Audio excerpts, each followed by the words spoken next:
Gita press Gorakhpur के श्री हनुमान अंक में पढ़ो समझो और करो एक विभाग आता है। उसमें एक कथा आ रही है, एक सत्य कथा लिखी है कि निस्संदेह हनुमान जी प्रकट हो गए।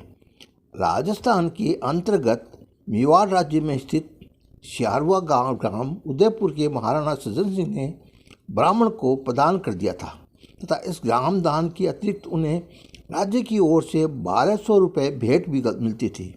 इतना ही नहीं, ग्राम के उन्हें हर कर भी नहीं देना पड़ता था।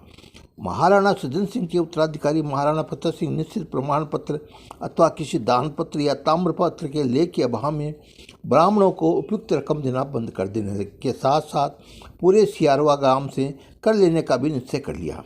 महाराणा के इस निर्णय से ब्राह्मणों के मन में अत्यंत क्षोभ हुआ। बात सन 1922 की है। उन दिनों ब्राह्मणों के शासक अंग्रेज थे। उदयपुर रेजिडेंस श्री विल्किंसन साहब थे तथा आबू में एजीवी श्रीकालीन एलियट ईएस थे। यदि भारत सरकार राजनीतिक विभाग दोनों राज्यों के भीतरी मामलों में आक्षेप नहीं करती थी, तथापि शेरा गांव में ब्राह्मणों के विशेष आवेदन पर एलियट महोदय ने इस मामले के स्वयं समझना चाहा। एक सुनिश्चित स्थिति को वे सियारवा गांव में रेजिडेंस के साथ वस्तु स्थिति पता लगाने के लिए आ पहुँचे।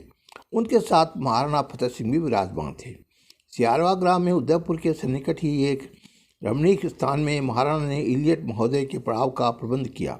पड़ाव के निकट ही एक मनोरम बावड़ी थी जिसके किनारे संगमरमर का फर्श बड़ा सुहावना लगता था।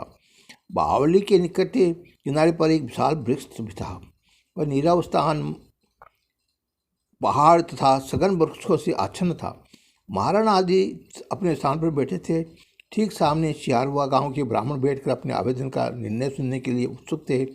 यदि ग्राम दान तथा 1200 रुपये की भेंट के संबंध में आप लोगों के पास कोई दान पत्र या ताम्रलेख है तो उसे न्यायालय में उपस्थित कर सकते हैं। एलियट महोदय से निर्भरता भंग की। ब्राह्मण एक दूसरे का मुंह देखने लगे। उनके प्रवेश में पहल से एक स्पष्ट हो गया कि उनके पास कोई प्रमाण पत्र नहीं है। ग्राम के मुखिया के मुख्य से एक शब्द नहीं निकला। तब वह एक अधेड़ व्यक्ति ने साहसपूर्वक निवेदन किया कि महाराजा सज्जन सिंह ने ताम्रपत्र पर हस्ताक्षर तो किया था, पर हमें उस संबंध में अब कोई जानकारी नहीं है। ये बात प्रायः निश्चित ही से हो चली थी कि निर्णय सियारवा के ब्राह्मणों के विरुद्ध होगा।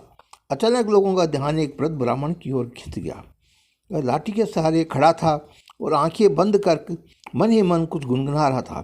वह मेवाड़ी बोली में अपने इष्ट देवता की स्तुति कर रहा था और कह रहा था कि हे देव, हमारे ग्राम के लोगों के यदि जीवन में सदा सत्य का आश्रय लिया है तो आप कृपा करके उस आकस्मिक संकट से हमें मुक्त करें, हमारी रक्षा करें, हमें विजय प्रदान करें।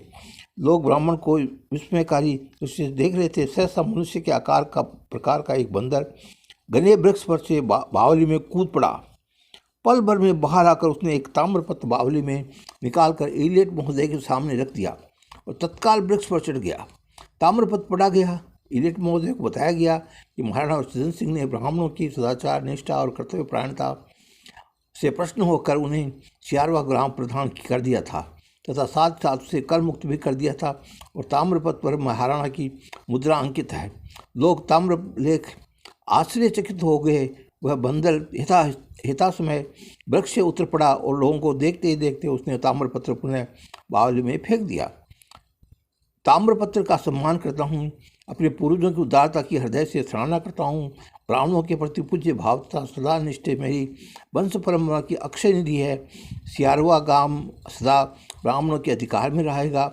ये कर मुक्त होगा। मेरे उत्तराधिकारी मेवाड़ के सभी भावी शासक मेरे इस वचन का आदर करेंगे। मेवाड़ कुल सूर्य की इस घोषणा से उपस्थित लोग रोमांचित हो उठे। निस्संदेह श्री हनुमान जी ने ही साक्षात प्रकट होकर अपने भक्त वृद्ध ब्राह्मण की एक मनोकामना पूर्ण की। में भी ये है कि वे अष्टसिद्धि नवनिधि के दाता अमरनाथ सत्संगी स्वामी श्री पारसनाथ श्री सरस्वती, इस तरह हनुमान जी ने स्वयं प्रकट होकर के और ताम्रपत्र दिया और वहाँ गांव वालों की सबकी रक्षा की और गांव वालों को सबको किया और तब से गांव वाले बड़े खुश हैं हनुमान जी की। ये सत्य घटना है। इसको आप गीता प्रेस गोरखपुर में पढ़ सकते हैं।